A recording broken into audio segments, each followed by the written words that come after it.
ನಮಸ್ಕಾರ.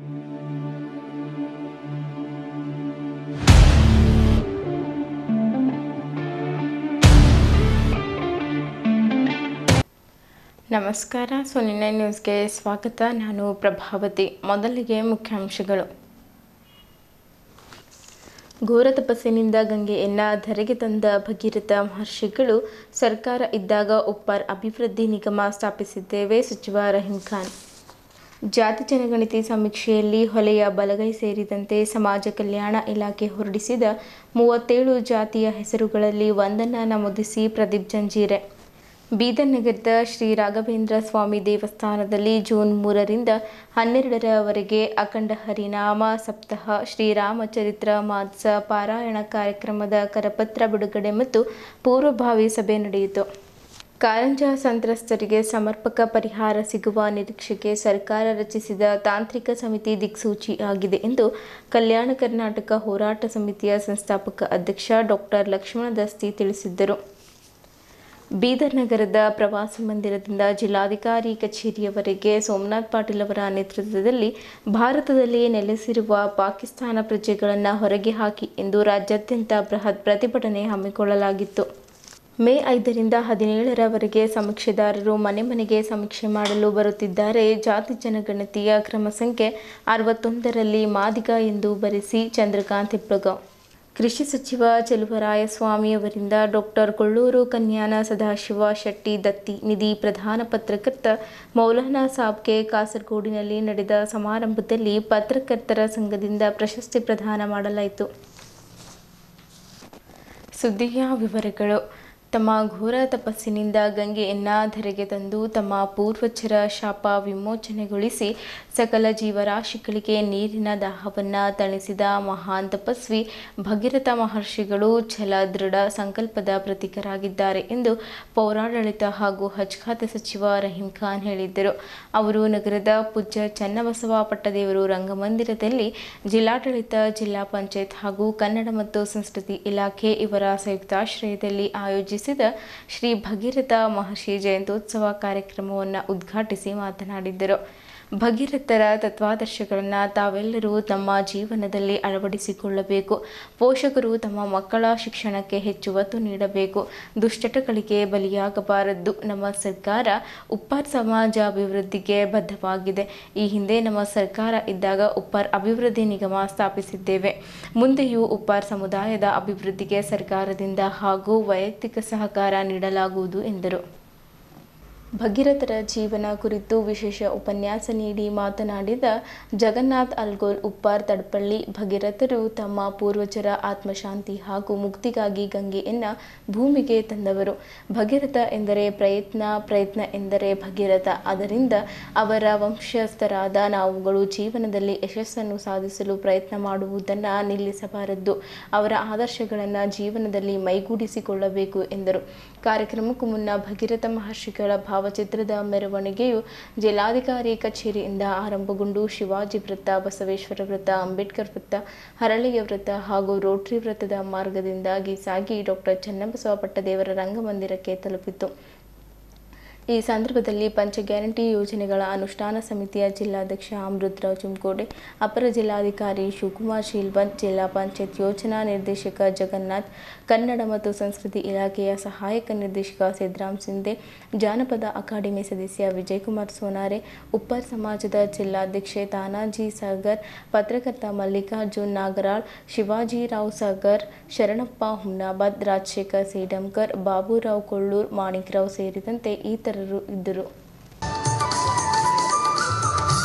ತನ್ನ ವಂಶದ ಯಾರಿಂದಲೂ ಕೂಡ ಸಾಧ್ಯವಾಗದ ಕೆಲಸವನ್ನು ಮಾಡುವುದರ ಮೂಲಕ ತನ್ನ ಹಿರಿಯರಿಗೆ ಜಲತರ್ಪಣ ನೀಡಿ ಕೃತಾರ್ಥನಾದ ಭಗೀರಥರವರ ಜಯಂತಿ ಕಾರ್ಯಕ್ರಮ ಸ್ಕಂದಪುರ ವಂಶಸ್ಥರಿಗೆ ಹೇಳಿರುವಂತಹದ್ದು. ಬಂಧುಗಳೇ, ವಿಶ್ವಾಮಿತ್ರರು ಶ್ರೀರಾಮಚಂದ್ರನಿಗೆ ಅರ್ಹಿದಂತಹ ಈ ಕಥೆಯ ಸಾರ ಇವತ್ತಿಗೂ ಕೂಡ ನಮಗೆ ಆದರ್ಶ. ಯಾವುದು ಸಾಧ್ಯ ಇಲ್ಲ ಅನ್ನುವ ಭಗೀರಥ ಪ್ರಯತ್ನ ಅನ್ನುವಂತಹ ಹೆಸರಿನಿಂದಾನೇ ಕರೀತಾರೆ. ಅಸಾಧ್ಯವಾದದನ್ನು ಮಾಡುವಂತಹದ್ದೇ ಭಗೀರಥ ಪ್ರಯತ್ನ. ಹೀಗಾಗಿ ಭಗೀರಥ ಮಹರ್ಷಿಗಳ ಜಯಂತ್ಯೋತ್ಸವ ಕಾರ್ಯಕ್ರಮ ದಿನದಂದು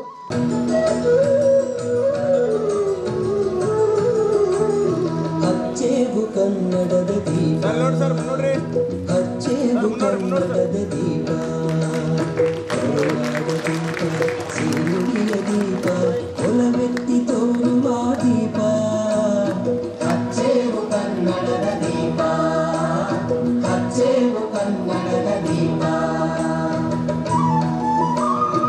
ಸರ್ ಈಗ ನೋಡ್ರಿ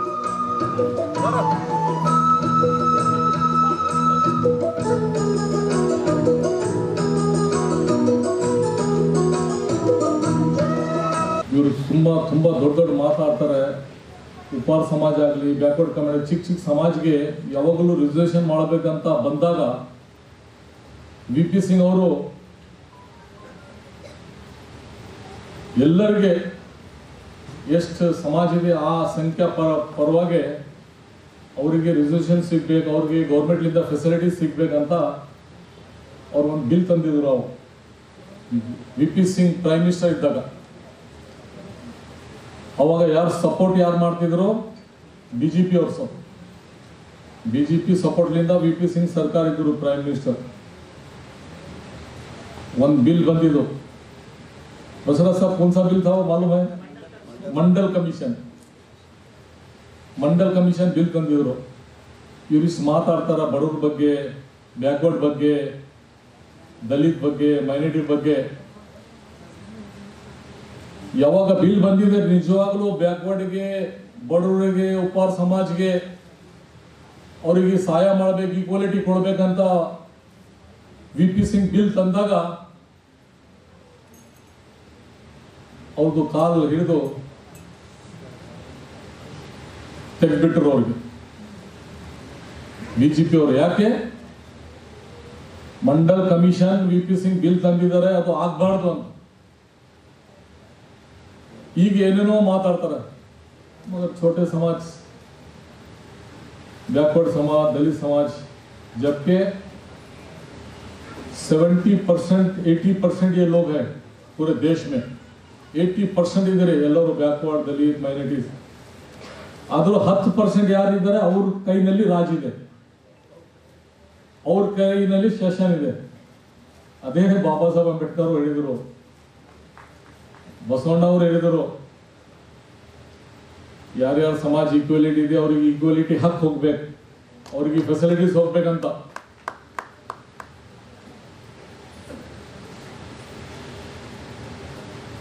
ಈಗ ಏನೋ ಸೆನ್ಸಸ್ ಮಾಡ್ತಾರಂತ, ಅದು ಎಷ್ಟು ಮಾಡ್ತಾರ ಕರೆಕ್ಟ್ ಗೊತ್ತಿಲ್ಲ. ಮಾಡಿ ಮತ್ತು ಅದು ಅಷ್ಟು ಯಾರ್ಯಾರು ಇದ್ದಾರೆ ಅವರಿಗೆ ಈಕ್ವಾಲಿಟಿ ಕೊಡ್ತಾರ ಇಲ್ಲ ಅಂತ ಮುಂದೆ ನೋಡರಿ. ಆದರೂ ಅವ್ರಿಗೆ बाबा साहब ಹೇಳಿದ್ದಾರೆ, मैं बहुत बड़ा हक दूं, गरीब होगा, गरीब को मैं, पूरे वर्ल्ड में ऐसा संविधान नहीं है जो मेरे देश में देके जा रहा हूं. एक एक गरीब आदमी को भी उसका हक मिलना. मैं गरीब को छोड़ के ऐसा नहीं जा रहा. एक एक गरीब को तुम हमको, तुमको, आप लोगों को आके बड़े बड़े लीडर हाथ जोड़ते घर पे इलेक्शन टाइम क्या क्या करते, पैर पड़ते. मैं तो पैर पड़ते हुए देखो बहुत जनों को पैर पकड़ ले, बड़े से बड़ा आदमी गरीब का पैर पड़ता सो छोड़े से मैं देखा हूँ. वो तुम समझ रहे उन्हें पैर पड़ रहा, उनको बाबा साहब पड़ा रहे वो पैर. अगर बाबा साहब वो पावर नहीं देते तुम्हारे हाथ में तो कोई भी पैर नहीं पड़ता, तो तुमको नजीक भी आने देते, बात भी नहीं करते. बहुत जनों को गेट बंद कर देते, इलेक्शन जीतने के बाद अंदर आने नहीं देते लोग. ये बाबा साहब जो संविधान में दिए हैं हर एक को, ತಮ್ಮೆಲ್ಲರಿಗೂ ಏನು ಹಕ್ಕು ಕೊಟ್ಟಿದ್ದಾರೆ, ಎಷ್ಟು ದೊಡ್ಡದಿರೋ ನಿಮ್ಮ ಮನೆಗೆ ಬರಬೇಕು, ಕೈ ಜೋಡಿಸ್ಬೇಕು, ನೀವು ತೀರ್ಮಾನ ಮಾಡ್ಬೇಕು ಯಾರು ಕರೆಕ್ಟ್ ಇದ್ದಾರೆ, ಯಾರು ರಾಂಗ್ ಇದ್ದಾರೆ ಅಂತ. ಹೋಗ್ತಾ ಇದ್ದಾಗ ಈ ಒಂದು ಭಗೀರಥೆ ನದಿ ಅಂತ ಅವರು ಹೆಣ್ಣು ಮಗಳಾಗಿ ಅವರಿಂದ ಹೋಗಿದ್ದಕ್ಕಾಗಿ ಭಾಗೀರಥಿ ಅಂತ ಹೆಸರು ಕೂಡ ಬಂತು. ಹೋಗ್ತಾ ಇದ್ದಾಗ ಅವರ ಜಮುನಾ ಋಷಿಗಳ ಒಂದು ಆಶ್ರಮವಿತ್ತು. ಆ ಆಶ್ರಮ ಭಗೀರಥರಿಗೆ ಮೊದಲೇ ಪರಿಚಯ ಇತ್ತು. ಇವರ ಒಂದು ದರ್ಶನ ಪಡೆದುಕೊಂಡು ಇವರಿಗೆ ಆಶೀರ್ವಾದ ಮಾಡ್ಕೊಂಡು ಹೋಗೋಣ ಅಂತ ತಿಳಿದಾಗ ಆ ಗಂಗೆಯ ಒಂದು ಭಾಗ ಭಗೀರಥನ ಹಿಂದೆ ಹೋಗುತ್ತಿದ್ದಾಗ ಆ ಇಡೀ ಆಶ್ರಮವೆಲ್ಲ ಕೊಚ್ಚಿಕೊಂಡು ಹೋಗಿತ್ತು. ಅವಾಗ ಜಮುನಾ ಋಷಿಗಳಿಗೆ ಸಿಟ್ಟು ಬಂದು ಗಂಗೆ ಏನೇನು ಮಾಡಿದ್ರು, ನುಂಗಿ ಬಿಟ್ರು. ಅಂದ್ರೆ ಅದಕ್ಕೆ ಏನಪ್ಪಾ ಅಂದ್ರೆ ಅವ್ರಿಗೆ ಬಸ್ ಮಾಡ್ಬಿಟ್ರು. ಅಂತ ಸಮಯದಲ್ಲಿ ಮತ್ತೆ ಭಗೀರಥನು ಮತ್ತೆ ಏನು ಬಗ್ಗೆ ಗಂಗೆ ಎಲ್ಲಿ ಹೋದ್ರು ಅಂತ ಕೇಳಿದಾಗ ಅವರು ನನ್ನ ಆಶ್ರಮ ಕೊಚ್ಚಿಕೊಂಡು ಹೋಗಿದೆ, ನನ್ನ ಆಶ್ರಮ ತುಂಬೆಲ್ಲ ನೀರಾಗಿದೆ, ಅದಕ್ಕೋಸ್ಕರವಾಗಿ ಅವರೇನೇನು ಅಪಶನನ್ನು ನುಂಗಿ ಬಿಟ್ಟಿದ್ದೇನೆ ಅಂದಾಗ ಮತ್ತೆ ಏನ್ ಮಾಡಿದ್ರು, ಜಮುನಾ ಋಷಿಗಳ ಬಗ್ಗೆ ಘೋರವಾದ 100 ವರ್ಷಗಳ ತಪಸ್ಸನ್ನು ಮಾಡಿ ಮತ್ತೆ ಗಂಗೆಯನ್ನು ನನ್ನ ಹಿಂದೆ ಕಳಿಸಿಕೊಡ್ಬೇಕಂದಾಗ ಆಯ್ತು ನಾನು ನೀವು ಒಪ್ಪಿದ್ದೇನೆ ಅಂತ ಹೇಳಿದೆ. ಅವರಿಗೆ ಜಾಮ್ನಿ ಅಂತ ಕೂಡ ಅವರ ಹೆಸರು ಕೂಡ ಗಂಗೆಗೆ ಬಂದಿತ್ತು.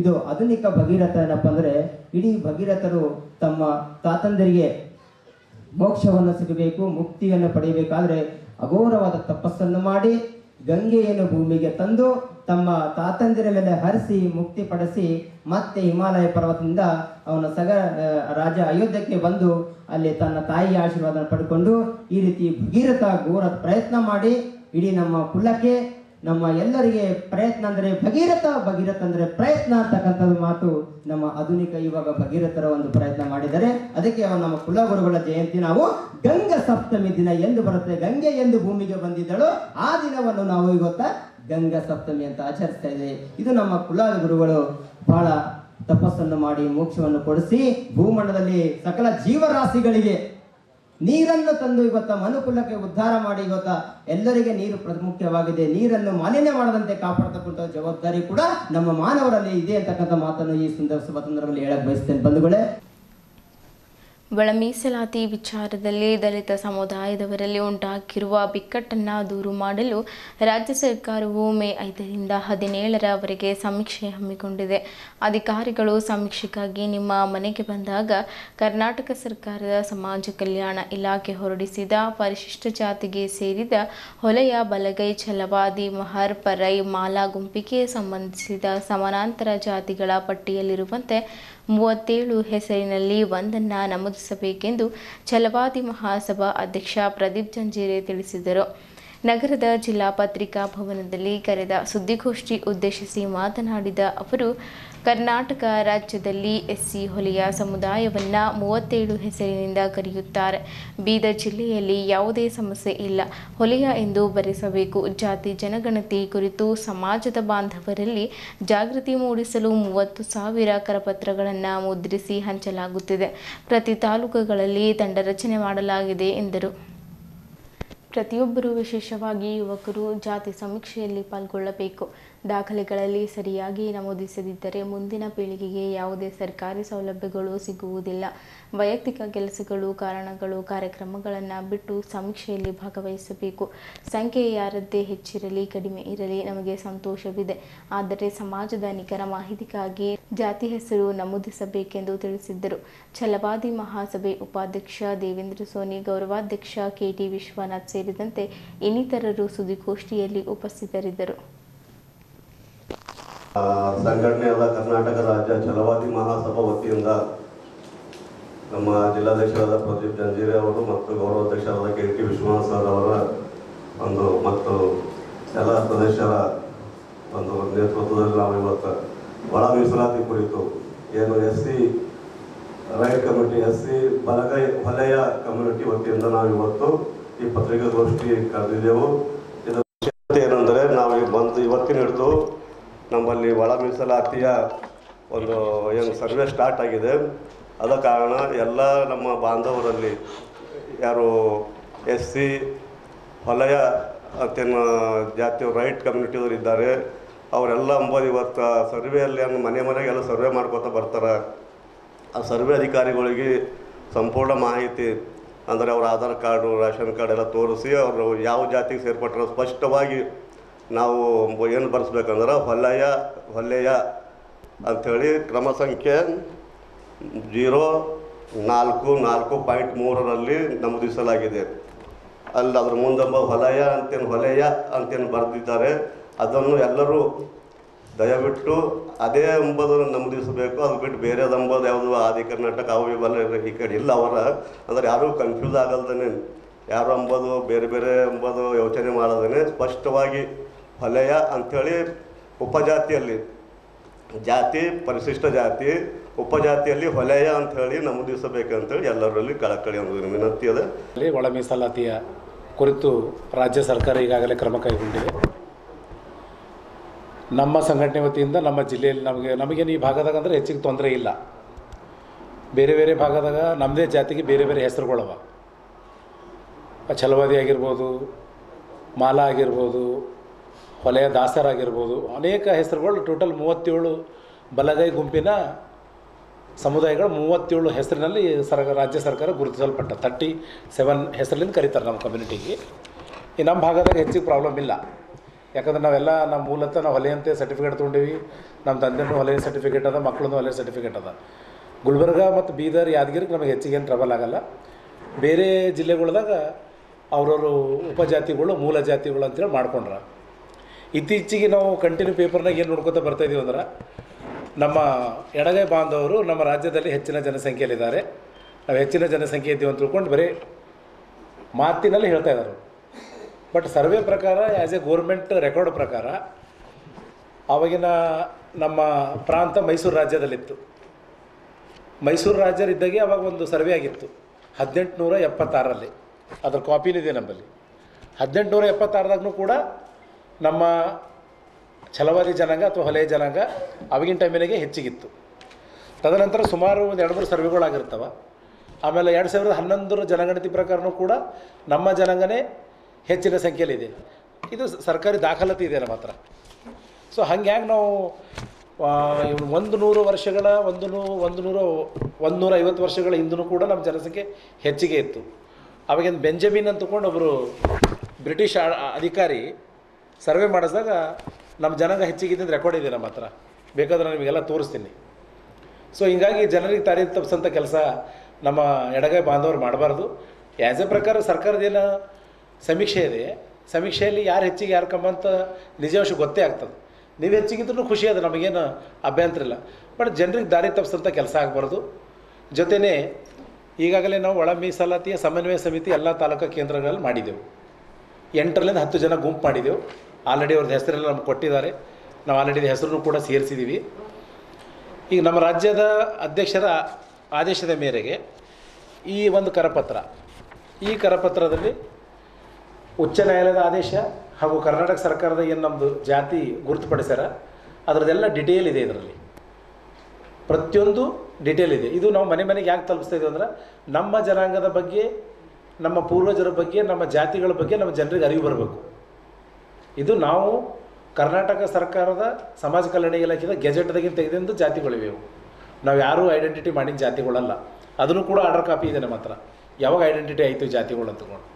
ಅದಕ್ಕೆ ಇಲ್ಲಿ ಮಾತ್ರ ಏನು ತೊಂದರೆ ಇಲ್ಲ. ಬೀದರ್ನಲ್ಲಿ ನಾವು ಹೊಲೆಯಂತೆ ಬರೆಸ್ಬೇಕು, ಮತ್ತು ಯಾರೂ ಬೇರೆ ಬೇರೆ ವಿಷಯದ ತಲೆ ಹಾಕೋದು ಅವಶ್ಯಕತೆ ಇಲ್ಲ. ಜೊತೆ ನಾವೇನೇ ಟೀಮ್ ಮಾಡಿದೆವು, ಆ ಟೀಮಿನ ಮುಖಾಂತರ ನಾವು ಟೋಟಲ್ ನಮ್ಮ ಬೆಂಗಳೂರಿಂದ 30,000 ಕರಪತ್ರಗಳು ಬಂದಿದ್ದಾವೆ. 30,000 ಕರಪತ್ರಗಳು ಪ್ರತಿ ಮನೆಗೂ ತಲುಪಿಸುವಂಥ ಪ್ರಯತ್ನ ನಮ್ಮ ಸಂಘ ವತಿಯಿಂದ, ನಮ್ಮ ಸ್ನೇಹಿತರ ವತಿಯಿಂದ, ನಮ್ಮ ಟೀಮ್ ವತಿಯಿಂದ ನಾವು ಮಾಡ್ತೀವಿ.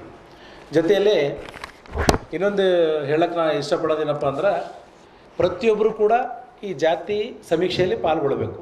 ಯಾಕೆ ಪಾಲ್ಗೊಳ್ಬೇಕಂದ್ರೆ, ಮುಂದೆ ಬರುವ ದಿನಗಳಲ್ಲಿ ನಾವು SC ಸರ್ಟಿಫಿಕೇಟ್ ತೊಗೊಳಕ್ಕೆ ಹೋಗ್ಬೇಕಾದ್ರೆ, ಮುಂದಿನ ಮಕ್ಕಳ ವಿದ್ಯಾಭ್ಯಾಸ ಸಲುವಾಗಿ, ಗೋರ್ಮೆಂಟ್ ಸೌಲಭ್ಯಗಳ ಸಲುವಾಗಿ, ಗೋರ್ಮೆಂಟ್ ನೌಕರಿ ಸಲುವಾಗಿ ನಮಗೆ ನ್ಯಾಯಮೂರ್ತಿ ನಾಗಮೋಹನ್ ದಾಸ್ ಅವ್ರದ್ದೇ ಜಾತಿ ಸಮೀಕ್ಷೆ ಕಡ್ಡಾಯವಾಗಲಿದೆ. ಇದು ಭಾಳ ಜನರಿಗೆ ಗೊತ್ತಿಲ್ಲ. ಏನೋ ಒಂದು ನಡೀತದೆ ಅಂತ ತಿಳ್ಕೊಂಡು ನಾವು ಸುಮ್ಮನೆ ಕೈ ಕಟ್ಟ ಕುಂದ್ರಂಗಿಲ್ಲ. ಪ್ರತಿಯೊಬ್ಬರು ತಮ್ಮ ತಮ್ಮ ಟೈಮ್ ತೊಗೊಂಡು ತಮ್ಮ ಮಕ್ಕಳಿಗಾಗಲಿ, ಹಿರಿಯರಿಗಾಗಲಿ ಎಲ್ಲರಿಗೂ ಕನ್ವಿನ್ಸ್ ಮಾಡಿ ಜಾತಿ ಸಮೀಕ್ಷೆಯಲ್ಲಿ ಕಡ್ಡಾಯವಾಗಿ ಪಾಲ್ಗೊಳ್ಳಬೇಕು ಮತ್ತು ಕಡ್ಡಾಯವಾಗಿ ನಮೂದನೆ ಮಾಡಬೇಕು. ಭಾಳ ಅವಶ್ಯಕತೆ ಇರ್ತದೆ. ಯಾಕಂದರೆ ಈಗ ಇದು ನಾವು ಆಧಾರ್ ಕಾರ್ಡ್ ಇದ್ದಿನ ಸಲುವಾಗಿ ಇದು ನಾವು ಆಟೋಮೆಟಿಕ್ಲಿ ನಾವು ಈ ಒಂದು ಸಮೀಕ್ಷೆಗೆ ಕನೆಕ್ಟಿಂಗ್ ಆಗಿಬಿಡ್ತೀವಿ. ಮುಂದೆ ನೀವು ಇಲ್ಲಿ ಏನೋ ಬರೆಸಿ ಮತ್ತೇನೋ ಸರ್ಟಿಫಿಕೇಟ್ ತೊಗೊಳಕ್ಕೆ ಹೋದಾಗ ನಿಮಗೆ ಆ ಸರ್ಟಿಫಿಕೇಟ್ ಸಿಗಲ್ಲ. ಯಾಕಂದರೆ ಇದು ಕಮಿಷನ್ನು ಆಗಿ ಇದು ಕಂಪ್ಲೀಟ್ ಸರ್ಕಾರದ ಒಂದು ಜವಾಬ್ದಾರಿ ಆಗಿಬಿಡ್ತದೆ ಒಳ ಮೀಸಲಾತಿ. ಇದು ಮುಂದೆ ಬಂದಮ್ಯಾಗೆಲ್ಲ ನಿಮಗೆ ಎಂತಂತ ಗೊತ್ತಾಗ್ತದೆ. ದ್ರಾವಿಡ ಅಂತಂದುಬಿಟ್ರೆ ರೈಟ್ನಲ್ಲಿ ಬರ್ತದೆ 2-3 ಡಿಸ್ಟ್ರಿಕ್ಟ್ಗಳಲ್ಲಿ. ಅದೇ ದ್ರಾವಿಡ್ ಅಂದಾಗ ಲೆಫ್ಟಲ್ಲಿ ಬರ್ತದೆ ಇನ್ನೂ ಕೆಲವು ಡಿಸ್ಟ್ರಿಕ್ಟ್ಗಳಲ್ಲಿ. ಸೌತ್ ಪ್ರಾಬ್ಲಮ್ ಇರುತ್ತೆ ಆ್ಯಕ್ಚುಲಿ. ಆಮೇಲೆ ಕರ್ನಾಟಕ 3 ಡಿಸ್ಟ್ರಿಕ್ಟ್ನಲ್ಲಿ ರೈಟ್ ಕಮ್ಯುನಿಟಿ ಬರ್ತದೆ. ಅದೇ ಕರ್ನಾಟಕ ಇನ್ನೂ 2-3 ಡಿಸ್ಟ್ರಿಕ್ಟ್ನಲ್ಲಿ ಲೆಫ್ಟಲ್ಲಿ ಬರ್ತದೆ. ಆ ಕನ್ಫ್ಯೂಷನಲ್ಲಿ ಆ್ಯಕ್ಚುಲಿ ಅದನ್ನು ಬಿಡಲಾಗಿದೆ ಅಷ್ಟೇ. ಬೀದರ್ ನಗರದ ಶ್ರೀ ರಾಘವೇಂದ್ರ ದೇವಸ್ಥಾನದಲ್ಲಿ ತುಳಸಿ ಮಾನಸ ಸೇವಾ ಪ್ರತಿಷ್ಠಾನ ಬೀದರ್ ಶ್ರೀ ರಾಧಾಕೃಷ್ಣ ಸತ್ಸಂಗ ಸಮಿತಿ ಬೀದರ್ ವತಿಯಿಂದ ಜೂನ್ 3ರಿಂದ 12ರವರೆಗೆ ಬೀದರ್ ನಗರದ ಸ್ವಾಮಿ ಸಮರ್ಥ ಕಲ್ಯಾಣ ಮಂಟಪದಲ್ಲಿ ಅಖಂಡ ಹರಿನಾಮ ಸಪ್ತಾಹ ಶ್ರೀ ರಾಮಚರಿತ್ರ ಮಾನಸ ಪಾರಾಯಣ ಕಾರ್ಯಕ್ರಮವನ್ನು ಡಾಕ್ಟರ್ ಸರ್ದಾರ್ ಬಲ್ವೀರ್ ಸಿಂಗ್ ಅವರ ನೇತೃತ್ವದಲ್ಲಿ ಹಮ್ಮಿಕೊಳ್ಳಲಾಗಿದೆ ಎಂದು ಕೃಷ್ಣ ಮಹಾರಾಜ್ ಅವರ ಪೂರ್ವಭಾವಿ ಸಭೆ ಆಯೋಜಿಸಿ ತಿಳಿಸಿದ್ದರು. ಮಾಜಿ ಕೇಂದ್ರ ಸಚಿವ ಭಗವಂತ ಖೂಬಾ ಅವರು ಕರಪತ್ರವನ್ನು ಬಿಡುಗಡೆ ಮಾಡಿ ಮಾತನಾಡುತ್ತಾ, ಈ ಕಾರ್ಯಕ್ರಮದಲ್ಲಿ ದಿಗ್ಗಜ ಸಂತಸರು, ವಾಗ್ಮಿಗಳು, ಅನೇಕ ಸಾಮಾಜಿಕ ಕಾರ್ಯಕರ್ತರು ಮತ್ತು ಈ ಒಂದು ಕಾರ್ಯಕ್ರಮದಲ್ಲಿ ರಾಮಚರಿತ ಪಾರಾಯಣ ಮತ್ತು ಶ್ರೀಮದ್ ಭಗವತ್ ಕಥಾ ನಡೆಯುತ್ತದೆ. ಸನಾತನ ಧರ್ಮ ಸಭಾ ಹರಿಕೀರ್ತನ ಪ್ರತಿದಿನ ನಡೆಯುತ್ತದೆ ಮತ್ತು ವಿವಿಧ ಧಾರ್ಮಿಕ ಕಾರ್ಯಕ್ರಮಗಳು ನಡೆಯಲಿವೆ ಎಂದು ಮಾತನಾಡುತ್ತಾ ಹೇಳಿದರು. ಈ ಕಾರ್ಯಕ್ರಮದಲ್ಲಿ ಚಂದ್ರಶೇಖರ್ ಜಿ ಮಹಾರಾಜ್, ಶ್ರೀ ಗೋವಿಂದ ದೇವ್ ಗುರೂಜಿ, ಜಗದ್ಗುರು ಡಾಕ್ಟರ್ ಚಂದ್ರಶೇಖರ್ ಶಿವಾಚಾರ್ಯ ಮಹಾಸ್ವಾಮೀಜಿ, ಶ್ರೀ ಸದ್ಗುರು ರಾಮಾನಂದ ಮಹಾಸ್ವಾಮೀಜಿ, ಶ್ರೀ ಪುಷ್ಪೇಂದ್ರ ಜಿ ಕುಲಶ್ರೇಷ್ಠ, ಆಚಾರ್ಯ ಗೋವಿಂದಗಿರಿ ಮಹಾರಾಜ್, ಕಾಶಿನಾಥ್ ಜಗದ್ಗುರೂಜಿ, ಅಶ್ವಿನಿ ಉಪಾಧ್ಯಾಯಜಿ ಇವರೆಲ್ಲರೂ ಪ್ರತಿದಿನ ಒಬ್ಬರು ಆಶೀರ್ವಚನ ನೀಡಲಿದ್ದಾರೆ ಎಂದು ಮಾಹಿತಿ ನೀಡಿದ್ದರು.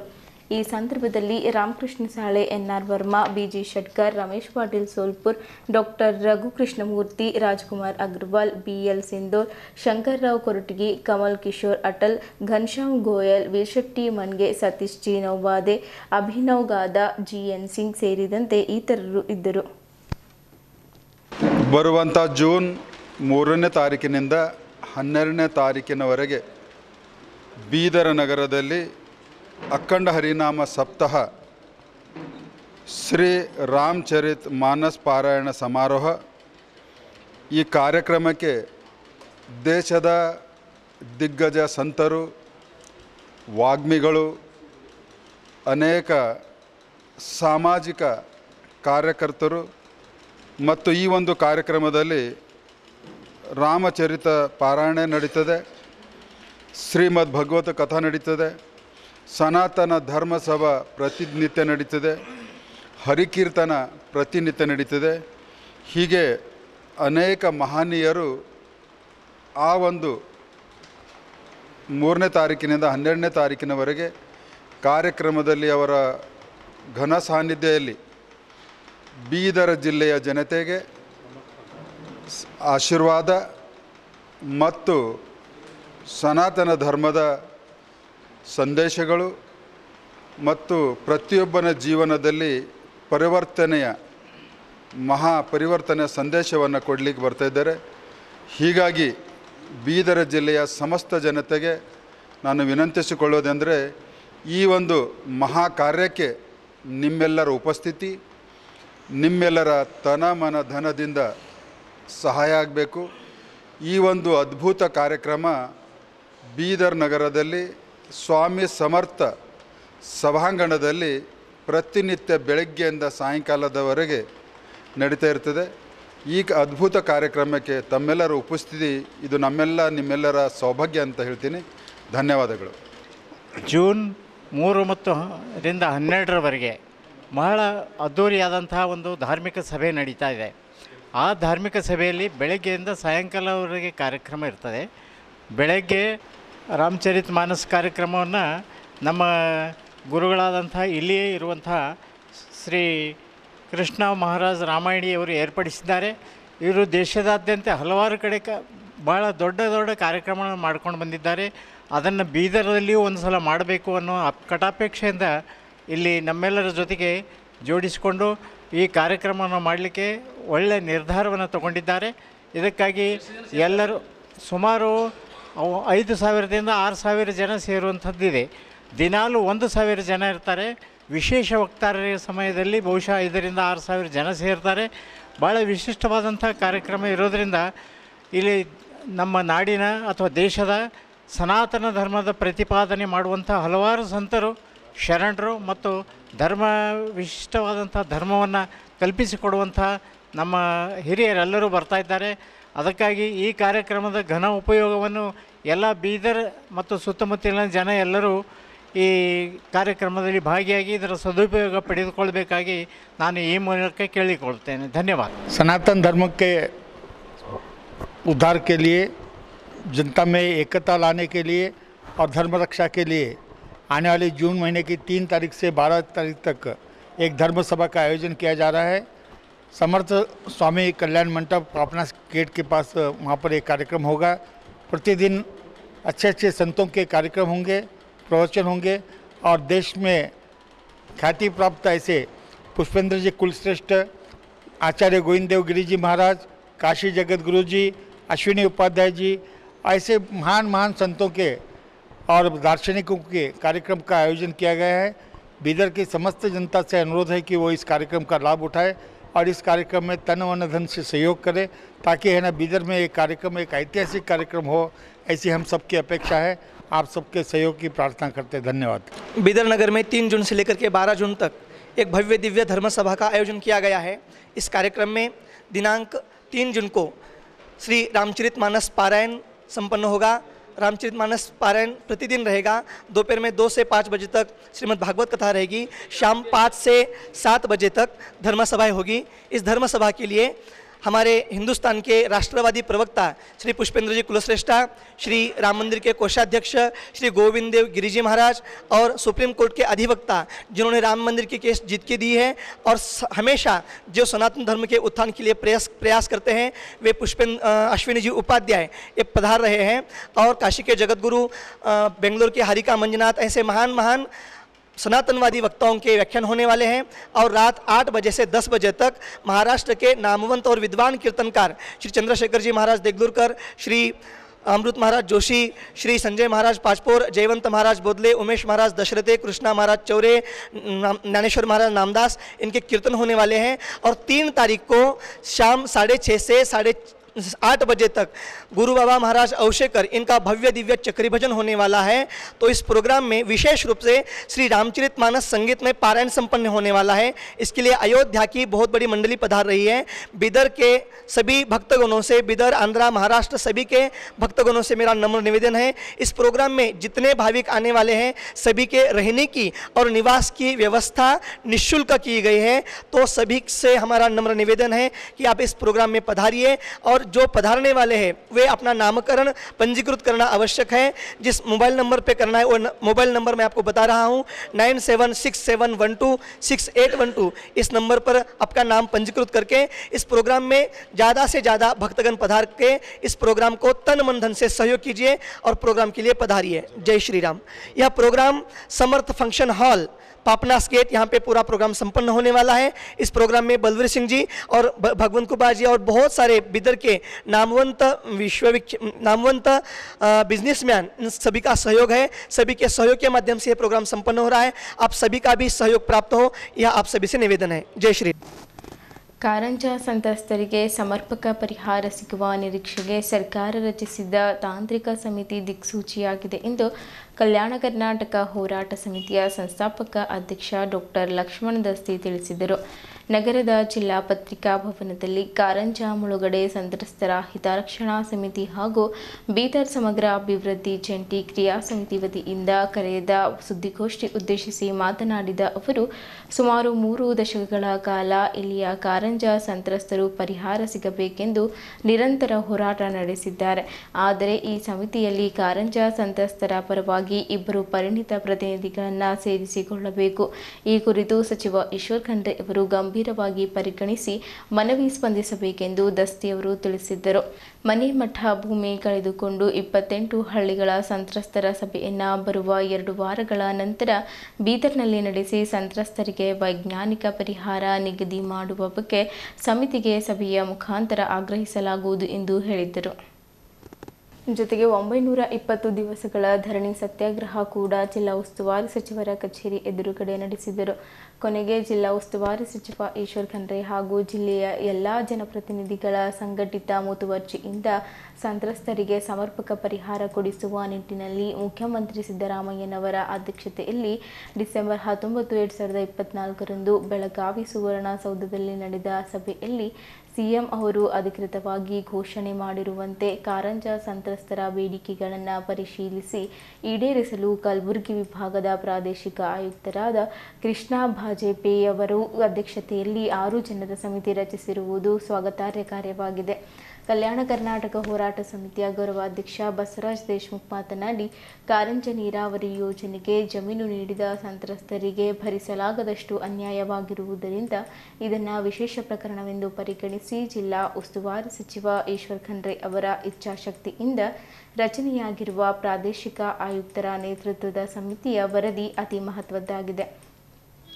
ಸಂತ್ರಸ್ತರಿಗೆ ಸರ್ಕಾರವು ವೈಜ್ಞಾನಿಕ ಮತ್ತು ಮಾನವೀಯತೆಯ ಆಧಾರದ ಮೇಲೆ ಸೂಕ್ತ ಪರಿಹಾರ ಒದಗಿಸಬೇಕೆಂದು ಮನವಿ ಮಾಡಿದ್ದರು. ಹಿರಿಯ ಚಿಂತಕ ಪ್ರೊಫೆಸರ್ ಆರ್.ಕೆ. ಹುಡ್ಗಿ ಮಾತನಾಡಿ, ಜಮೀನು ಕಳೆದುಕೊಂಡ ಸಂತ್ರಸ್ತರ ಹೀನಾಯ ಸ್ಥಿತಿಗತಿಯನ್ನು ಪರಿಶೀಲನೆ ಮಾಡಿ ರೈತರಿಗೆ ಅನ್ಯಾಯವಾಗದಂತೆ ರಿಜನೇಬಲ್ ಪರಿಹಾರ ನೀಡಬೇಕೆಂದು ತಿಳಿಸಿದ್ದರು. ಯಾವುದೇ ಷರತ್ತಿಲ್ಲದೆ ವಾಸ್ತವಾಂಶ ಗಣನೆಗೆ ತೆಗೆದುಕೊಳ್ಳಬೇಕು. ಹಿತರಕ್ಷಣಾ ಸಮಿತಿ ಮುಖಂಡರೊಂದಿಗೆ ಸಭೆ ನಡೆಸಿ ಸಂತ್ರಸ್ತರ ಬೇಡಿಕೆಗಳಿಗೆ ಸಮಿತಿ ಅಧ್ಯಕ್ಷರು ಸ್ಪಂದಿಸಬೇಕು.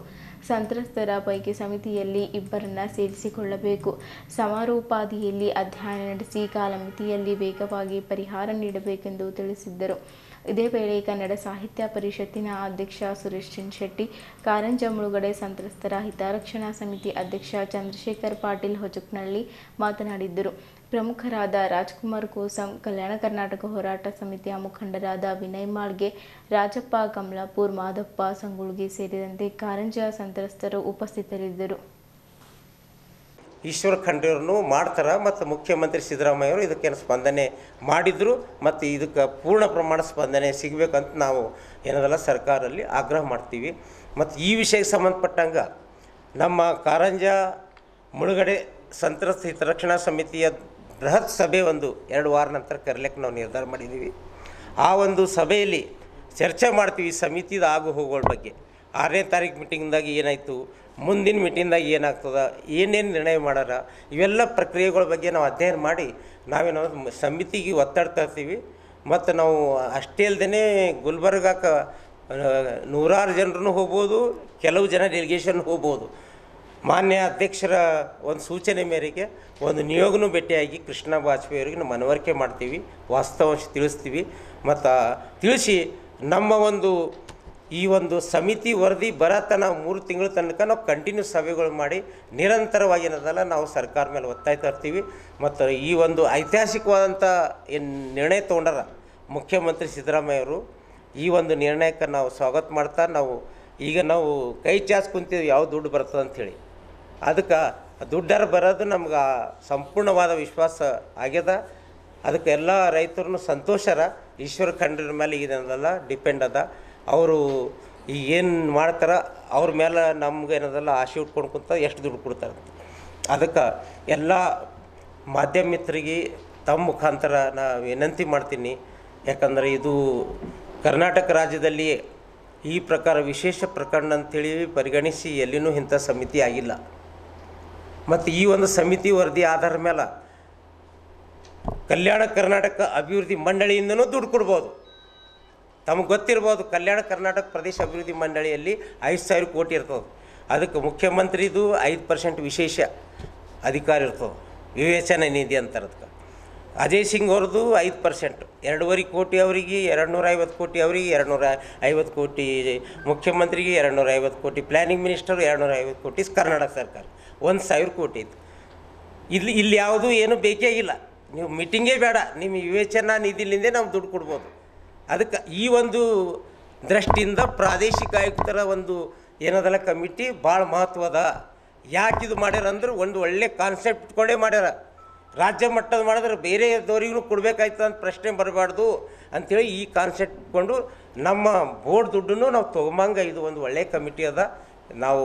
ನಾವು ಸಹ ಇದು ಯಾಕೆ ಇದ್ರ ಬಗ್ಗೆ ಇಷ್ಟು ಆಲೋಚನೆ ಮಾಡಿ ಹೇಳ್ತಾ ಇದ್ದೀನಂದ್ರೆ, ನಾವು ಮಿನಿ ಗೌರ್ಮೆಂಟ್ ಇದ್ದಂಗೆ ಕಲ್ಯಾಣ ಕರ್ನಾಟಕದವರು ಇಚ್ಛಾಶಕ್ತಿಯ ಕೊರತೆಯಿಂದ ಅದು ಅಲ್ಲಿವರೆಗೆ ಬಂದ್ಬಿಡ್ತು. ಆದರೂ ಇವತ್ತು ಒಂದಿಷ್ಟು ಸಂತಸದ ಖುಷಿ ವಿಚಾರ ಅಂತ ಹೇಳ್ಬೋದು. ಇವತ್ತು ಈಗಾಗಲೇ ಸರ್ಕಾರ ಇದಕ್ಕೊಂದು ಸಮಿತಿಯನ್ನು ಕೊಡಿಸಿ ಸಂತಸಿ ನ್ಯಾಯಯುತವಾದಂಥ ಏನು ದುಡ್ಡನ್ನು ಸಿಗಬೇಕು ಅದನ್ನು ಕೊಡಬೇಕಂತ ಒಂದು ಸಮಿತಿಯನ್ನು ಮಾಡಿಬಿಟ್ಟಾರೆ. ಅದು ಈಗಾಗಲೇ ನಾವು ದಸ್ತಿ ಸರ್ ಹೇಳಿದಂಗೆ ನಾವು ಅದು ಸಮಿತಿಗೆ ನಾವು ಸ್ವಾಗತ ಮಾಡಿರ್ತೀವಿ. ಆದರೆ ಇಲ್ಲಿ ವಾಸ್ತವದ ಸಮಸ್ಯೆಗಳೇನೋ, ಇಲ್ಲಿ ರೈತರ ಅಳಲು ಏನಿತ್ತು, ಇಲ್ಲಿ ಏನಾಗಬೇಕಾಗಿದೆ ಅನ್ನೋ ದೃಷ್ಟಿಯಿಂದ ಅದು ಹೋರಾಟ ಸಮಿತಿಯವರು, ನಮ್ಮ ಕಲ್ಯಾಣ ಕರ್ನಾಟಕ ಸಮಿತಿಯವರು ಇವ್ರಿಗೆ ಸೇರ್ಕೊಂಡು ಇನ್ನೊಂದು 2-3 ಈ ಸಮಿತಿಯಲ್ಲಿ ಸದಸ್ಯರಾಗಿ ಸೇರ್ಕೊಂಡು ಇರ್ತಾರೆ. ಇನ್ನೂ ಅವ್ರಿಗೆ ವಾಸ್ತವದ ಅರಿವು ಮೂಡಿಸ್ಲಿಕ್ಕಲ್ಲಿ ಸಾಧ್ಯ ಅದ. ಹೀಗಾಗಿ ಮತ್ತೆ ನಾನು ಹೇಳಿದಂಗೆ ಮನೆ ಉಸ್ತುವಾರಿ ಸಚಿವರಲ್ಲಿ ಇರುವಂಥ ಶಾಸಕರಲ್ಲಿ ಮನವಿಯನ್ನು ಮಾಡ್ಕೊಳ್ತಾ ಇದ್ದೀವಿ. ಕಾರಂಜಿ ಸಂತ್ರಸ್ತರು ಇಷ್ಟೆಲ್ಲ ಮಾಡ್ತಾರಂದ್ರೆ ನಾವೇನು ಇಲ್ಲೇನು ಭಿಕ್ಷೆಯನ್ನು ಬೇಡ್ತಾ ಇಲ್ಲ ಅಂತ, ಅದು ನಮ್ಮ ಹಕ್ಕಿದೆ. ನಮ್ಮ ಜಮೀನು ಹೋಗಿದೆ, ಅದಕ್ಕೆ ಪರಿಹಾರ ಕೊಡ್ರಿ ಅಂತ ಕೇಳ್ತಾ ಇದ್ದೀವಿ. ಮತ್ತು ನಮ್ಮ ಬೀದರ್ ಜಿಲ್ಲೆಯವರು ಎಲ್ಲರೂ ನೀವೆಲ್ಲ ಋಣಿ ಇದ್ದೀರಿ ಅಂತ ಹೇಳ್ತೀನಿ. ಯಾಕಂದರೆ ನಾವು ಇವತ್ತಿಗೂ ನಮ್ಮ ಕಾರಂಜ ಸಂತ್ರಸ್ತ ನೀರನ್ನು ಇಡೀ ಜಿಲ್ಲೆಯವರು ಕುಡಿತಾ ಇದ್ದೀರಿ. ಆ ಒಂದು ಇದಕ್ಕೋಸ್ಕರ ಆದರೂ ಕಾರಂಜ ಸಂತ್ರಸ್ತರ ಪ್ರತಿಯೊಂದು ಸಂಘ ಸಂಸ್ಥೆಗಳು ಸಹಕಾರ ಎಲ್ಲರೂ ಸಪೋರ್ಟ್ ಮಾಡುವ ನಿಟ್ಟಿನಲ್ಲಿ ಅವರೆಲ್ಲರೂ ಮುಂದಾಗಬೇಕಾಗಿದೆ. ಹೀಗಾಗಿ ಈಗಾಗಲೇ ನಮ್ಮ ಹಿರಿಯರು ಎಲ್ಲ ಮಾತನಾಡಿದ್ದಾರೆ, ನಮ್ಮ ಹೋರಾಟ ಸಮಿತಿ ಅಧ್ಯಕ್ಷರು ಮಾತಾಡ್ತಾರೆ. ಆದಷ್ಟು ಬೇಗನೆ ನಾವೇನು ಈಗಾಗಲೇ ಹೇಳಿದಂಗೆ ಹಿಂದೆ ನಾವು ಯಾವುದೇ ಕಂಡೀಷನ್ ಇಲ್ಲದೇ ಅಂದರೆ ಯಾವುದೇ ಷರತ್ತು ಇಲ್ಲದೇ ನಮ್ಮ ಹೊಲಗಳನ್ನೆಲ್ಲ ಕೊಟ್ಬಿಟ್ಟಿವಿ. ನಮಗೆ ಭರವಸೆ ಅದಕ್ಕೆ ನೀವು ಅದಕ್ಕೆ ಏನು ಪರಿಹಾರ ಕೊಡಬೇಕು ನಿಯತ್ತಾಗಿ ಅಷ್ಟೇ ನೀವು ಕೊಡ್ತೀರಿ ಅನ್ನೋ ಭರವಸೆ ನಮಗಿದೆ. ಹೀಗಾಗಿ ಆ ನಿಟ್ಟಿನಲ್ಲಿ ಇವತ್ತು ಹೋರಾಟ ಸಮಿತಿ ಏನು ಮುಂದುವರೆದಿದೆ. ಮತ್ತು ಇದು ಇಷ್ಟಕ್ಕೆ ಏನು ಸುಮ್ಮನೆ ಕೊಡೋದಲ್ಲ, ಇದು ಮತ್ತೆ ಪದೇ ಪದೇ ಇವರು ಇಲ್ಲೇ ಸೇರಿಕೊಂಡು ಅವ್ರ ಜೊತೆ ಸಂಪರ್ಕದಲ್ಲಿ ಇದ್ಕೊಂಡು ಇದಕ್ಕೊಂದು ಉತ್ತಮವಾದಂಥ ಪರಿಹಾರ ಕೊಡಲಿ ಅಂತಕ್ಕಂಥ ಮಾತನ್ನು ಈ ಸಂದರ್ಭ ಮಾನ್ಯ ಉಸ್ತುವಾರಿ ಸಚಿವರಲ್ಲಿ ನಾನು ಅಷ್ಟೇ ಮನವಿಯನ್ನು ಮಾಡ್ಕೊಳ್ತಾ ಇದ್ದೀನಿ. ನಿಜವಾಗ್ಲೂ ಇಂಥ ಒಂದು ಕೆಲಸ ಒಂದು ಬೀದರ್ ಜಿಲ್ಲೆಗೆ 100 ಕೋಟಿ 1000 ಕೋಟಿ ಬರ್ತಾ ಇದೆ. ಬೀದರ್ ಜಿಲ್ಲೆ ಅಭಿವೃದ್ಧಿ ಆಗಿದ್ದು ನಮಗೇನು ಖುಷಿ ಇಲ್ಲ ಅಂತೇನಿಲ್ಲ. ಆದರೆ ಒಂದು ಜಿಲ್ಲೆಯ ಅಭಿವೃದ್ಧಿ ಅಂದರೆ ಬರೀ ಕಟ್ಟಡಗಳು, ರೋಡ್ಗಳು, ರಸ್ತೆಗಳಿಂದ ಮಾತ್ರ ಅದು ಜಿಲ್ಲೆ ಅಭಿವೃದ್ಧಿ ಅಂತ ಅನ್ಸ್ಕೊಳ್ಳೋದಿಲ್ಲ. ಆ ಜಿಲ್ಲೆಯ ಸಂಪೂರ್ಣ ಅಭಿವೃದ್ಧಿ ಅಂತ ಯಾವಾಗ ಅನ್ಸೋ ಅಲ್ಲಿರುವಂಥ ರೈತರು ಇರ್ಬೋದು, ಅಲ್ಲಿರುವಂಥ ಬಡ ಕಾರ್ಮಿಕರದ್ದು, ಅಲ್ಲಿರುವಂಥ ಕಲಾವಿದರು ಇರಬೇಕು. ಅವರೆಲ್ಲರೂ ಉತ್ತಮವಾದ ಬದುಕನ್ನು ಬದುಕಿದಾಗ ಮಾತ್ರ ಆ ಜಿಲ್ಲೆಯ ಅಭಿವೃದ್ಧಿ ಅಂತೇಳಿ ಕಾಣಲಿಕ್ಕೆ ಅದು ಸಾಧ್ಯ ಇದೆ ಅಂತಕ್ಕಂಥ ಮಾತನ್ನು ಈ ಸ್ಥಳ ಆದಷ್ಟು ಬೇಗನೆ ಕಾರಂಜ ಸಂತ್ರಸ್ತರಿಗೂ ಏನು ಪರಿಹಾರ ಬರಬೇಕು ಅದು ಒದಗಿಸ್ಕೊಡ್ಬೇಕು ಅಂತ ಈ ಸಂದರ್ಭದಲ್ಲಿ ಮನವಿಯನ್ನು ಮಾಡ್ಕೊಳ್ತೀನಿ. ಧನ್ಯವಾದಗಳು. ಬೀದರ್ ನಗರದ ಪ್ರವಾಸಿ ಮಂದಿರದಿಂದ ಜಿಲ್ಲಾಧಿಕಾರಿ ಕಚೇರಿವರೆಗೆ ಭಾರತೀಯ ಜನತಾ ಪಾರ್ಟಿ ಬೀದರ್ ಜಿಲ್ಲಾ ವತಿಯಿಂದ ಭಾರತದಲ್ಲಿ ನೆಲೆಸಿರುವ ಪಾಕಿಸ್ತಾನ ಪ್ರಜೆಗಳನ್ನು ಹೊರಗೆ ಹಾಕಿ ಎಂದು ಬೀದರ್ ಜಿಲ್ಲಾ ಭಾರತೀಯ ಜನತಾ ಪಾರ್ಟಿಯ ಜಿಲ್ಲಾ ಅಧ್ಯಕ್ಷರಾದ ಸೋಮನಾಥ್ ಪಾಟೀಲ್ ಅವರ ನೇತೃತ್ವದಲ್ಲಿ ಪ್ರತಿಭಟನೆ ಹಮ್ಮಿಕೊಳ್ಳಲಾಗಿತ್ತು. ಪ್ರತಿಭಟನಾಕಾರರನ್ನು ಉದ್ದೇಶಿಸಿ ಮಾತನಾಡುತ್ತಾ, ಪಾಕಿಸ್ತಾನದ ಪ್ರಜೆಗಳು 17 ರೀತಿಯ ವೀಸಾಗಳ ಮೇಲೆ ನಮ್ಮ ದೇಶದಲ್ಲಿ ವಾಸಿಸುತ್ತಿದ್ದಾರೆ. ಪಹಲ್ಗಾಮ್ನಲ್ಲಿ ಆದಂತಹ ಆಂತರಿಕ ಘಟನೆಯ ನಂತರ 5 ಮಹತ್ವದ ನಿರ್ಣಯಗಳನ್ನು ನಮ್ಮ ಕೇಂದ್ರ ಸರ್ಕಾರ ತೆಗೆದುಕೊಂಡಿದೆ. ಇಡೀ ರಾಜ್ಯದಂತಹ ಎಲ್ಲ ಜಿಲ್ಲೆಗಳಲ್ಲಿ ರಾಜ್ಯಾಧ್ಯಕ್ಷರ ಆದೇಶದ ಮೇರೆಗೆ ಪ್ರತಿಭಟನೆ ಹಮ್ಮಿಕೊಳ್ಳಲಾಗಿದೆ ಎಂದು ಮಾತನಾಡುತ್ತಾ ಹೇಳಿದ್ದರು. ಈ ಸಂದರ್ಭದಲ್ಲಿ ಬೀರಪ್ಪ ಯರ್ನಳ್ಳಿ, ಈಶ್ವರ್ ಸಿಂಗ್ ಠಾಕೂರ್, ಮಾಜಿ ಬುಡಾ ಅಧ್ಯಕ್ಷರಾದ ಬಾಬು ವಾಲಿ, ನಗರಸಭೆ ಸದಸ್ಯರಾದ ಶಶಿ ಹೊಸಳ್ಳಿ, ಶಕುಂತಲಾ ಬೆಲ್ದಾಳೆ, ನಗರಸಭೆ ಸದಸ್ಯರಾದ ಉಲ್ಲಾಸಿನಿ, ವಿಕ್ರಮ್ ಮುಧಾಳೆ ಸೇರಿದಂತೆ ಪಕ್ಷದ ಪದಾಧಿಕಾರಿಗಳು, ಕಾರ್ಯಕರ್ತರು ಸೇರಿದಂತೆ ಇತರರು ಇದ್ದರು. ತಕ್ಷಣ ಎಲ್ಲರೂ ಎಲ್ಲ ರಾಜ್ಯದ ಸರ್ಕಾರ ಮತ್ತು ಈ ಹೋರಾಟದ ನೇತೃತ್ವವನ್ನು ವಹಿಸಿದಂತಹ ಪಕ್ಷದ ಸನ್ಮಾನ್ಯ ಜಿಲ್ಲಾಧ್ಯಕ್ಷರು ಆಗಿರ್ತಕ್ಕಂಥ ಸೋಮನಾಥ್ ಪಾಟೀಲ್ರೇ, ವೀರಪ್ಪನವರೇ, ಕಿರಣ್ ಅವರೇ, ಈಶ್ವರ್ ಸಿಂಗ್ ಠಾಕೂರ್ ಅವರೇ, ನಗರದ ಸನ್ಮಾನ್ಯ ಅಧ್ಯಕ್ಷರಾಗಿರ್ತಕ್ಕಂಥ ಶಶಿ ಹೊಸಳ್ಳಿ ಅವರೇ, ಪಕ್ಷದ ಎಲ್ಲ ಸನ್ಮಾನ್ಯ ಜಿಲ್ಲೆಯ ಅಧ್ಯಕ್ಷರಾದಂಥ ಸೋಮನಾಥ್ ಪಾಟೀಲ್ ಅವರೇ, ಜಿಲ್ಲೆಯ ಪ್ರಧಾನ ಕಾರ್ಯದರ್ಶಿಗಳಾದಂಥ ವೀರಪ್ಪ ಅವರೇ, ಕಿರಣ್ ಪಾಟೀಲ್ ಅವರೇ, ಈಗ ತಾನೇ ಮಾತಾಡಿದಂಥ ಕೂಡ